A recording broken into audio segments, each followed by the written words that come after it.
اولین ولاگ توی چنل من خوش اومدین. البته الان هیچکی نیست توی چنل من، اینجوری هم که واقعا دارم با خودم صحبت میکنم، ولی دمت گرم اون کسی که اومدی و داری اولین ویدیوی منو میبینی. خیلی روز افتضاح و وحشتناک رو انتخاب کردم برای اینکه بخوام ولاگ بگیرم. موهام توی بدترین حالت ممکن خودشه، میبینم افتضاحه، واقعا افتضاحه. نمیدونم چرا انقدر پوفی و فریز شده. فردا تولد پسر خالمه، هنوز کادو نخریدم، هنوز هیچ لباس مناسبی هم حقیقت ندارم که بپوشم، اون قسمتش زیاد مهم نیست. و اینکه اینجا بعد از 3 سال آزگار من تصمیم گرفتم برم فستیوال گلای آفتابگردون. انقدر کلی تو پیجشون چیز میز گذاشتن از این فستیواله که آدم هی تشویق میشه که مثلا پاشه بره مثلا خونه بیرون، یه ذره از تختش و از خونش در بیاد، بره ببینه مثلا بیرون چه خبره دیگه، اینقدر مثل جوق تو خونه نباشه. خب پاشم برم آماده شم که واقعا دیگه نمیخوام امسال این فستیوال از دست بدم.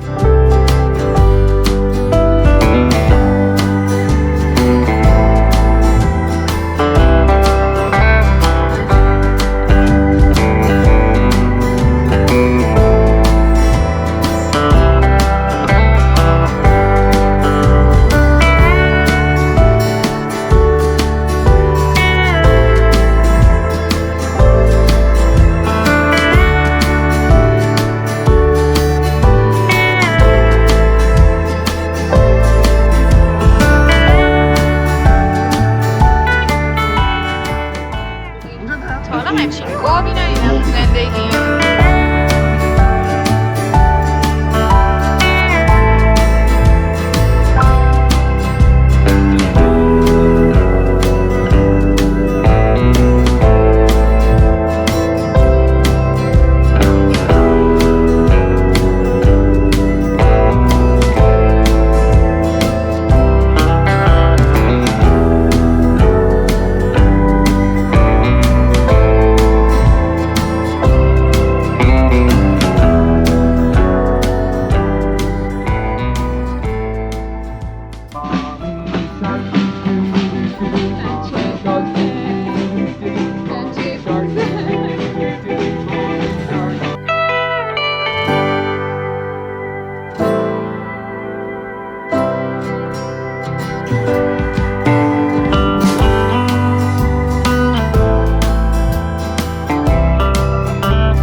امید این که راه خروج رو پیدا کنم.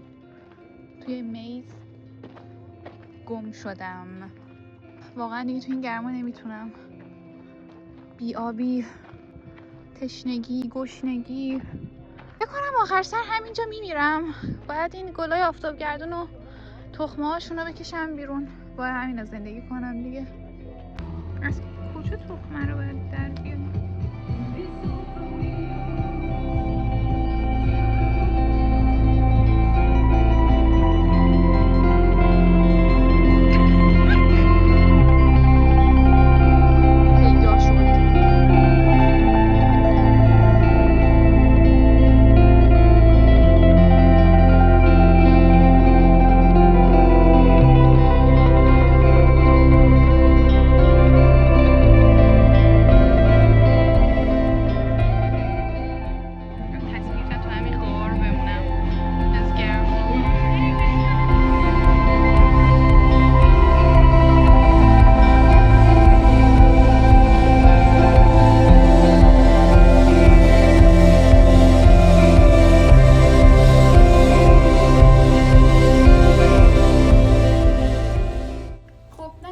ادامه ولاگو بیام تو خونه بگیرم، چون انقدر امروز بیرون داغ بود که گوشی من کاملا داغ میکنه و اصلا هیچ کاری دیگه نمیکنه، نه شارژ میشه نه ویدیو ریکورد میکنه. اصلا ترجیح میدم که استفاده نکنم، بیام قشنگ خونه یه ذره خنک بشه، ادامه ولاگو تو خونه بگیرم. من رفتم بعد از فستیوال یه کادو خریدم برای پسر خالم. شبیه جهیزیه است، ولی چون پسر خاله من 7-8 ماه اومده اینجا، هنوز درگیر خرید وسیله خونه است برای خودش. گفتم چه کادوی بهتر از یه اسموتی ساز میتونه دوست و یار پسر خالم باشه. تو من بره یک شیرموزی برای خودش درست کنه و حال کنه قشنگ حسابی. کاغذ کادویی که دارم، این کاغذ کادویی که تم کریسمس و مثلا بابا نوئل و این چیزا روش داره، یعنی الان وسط تابستونه، نه کریسمس نه هیچی، ولی مهم نیست، مهم اینه که فقط این کادوشه. خب من میرم اینو کادو کنم و مرسی که ویدیو رو تا اینجا نگاه کردین.